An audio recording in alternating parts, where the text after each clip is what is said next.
Ukraine के पास हथियारों की भारी कमी है, जिससे रूस एक एक कर यूक्रेन के गांव, शहरों और इलाकों पर कब्जा करता जा रहा है और यूक्रेन कुछ भी नहीं कर पा रहा है।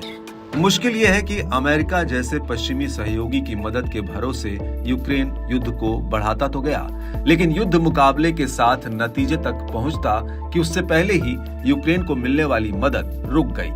अब उसे मिल रही है तो सिर्फ मददगारों की बयानबाजी और देखने को बैठके। कुछ दिनों पहले ही फ्रांस के राष्ट्रपति इमैनुअल मैक्रो ने एक बैठक में यूक्रेन की मदद के लिए अपने देश की सेना वहां भेजने की बात कही। उनके इस विचार का नेटो देशों ने ही बहिष्कार कर दिया। मैक्रो ने अमेरिकी सैनिकों को यूक्रेन भेजे जाने की संभावना भी जताई है।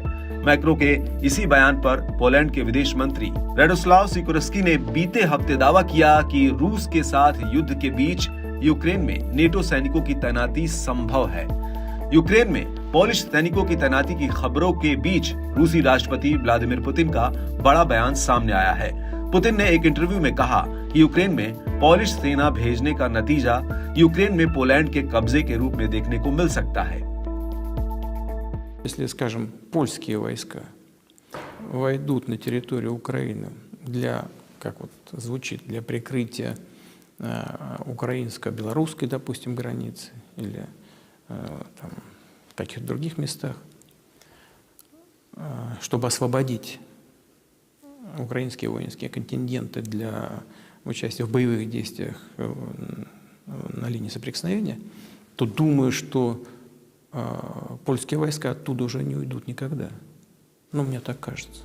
पुतिन का मानना है कि पोलिश अधिकारी उन जमीनों को ऐतिहासिक रूप से अपना मानते हैं जो जोसेफ स्टालिन ने उनसे ले ली थी और यूक्रेन को हस्तांतरित कर दी थी। पुतिन के मुताबिक पोलिश अधिकारी उन जमीनों को वापस पाने का सपना देखते हैं और हर हाल में उन जमीनों को वापस चाहते हैं।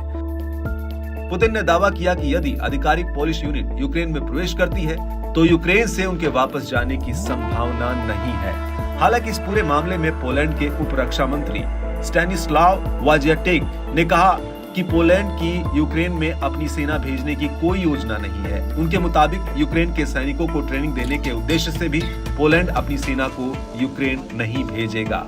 उधर पोलैंड के विदेश मंत्री राडोस्लाव सिकोर्स्की का मानना है कि पश्चिम को यूक्रेन के खिलाफ रूसी हमले का जवाब पूरी ताकत के साथ देना चाहिए और उन्होंने यूक्रेन में नेटो सैनिकों की तैनाती को भी संभव बताया।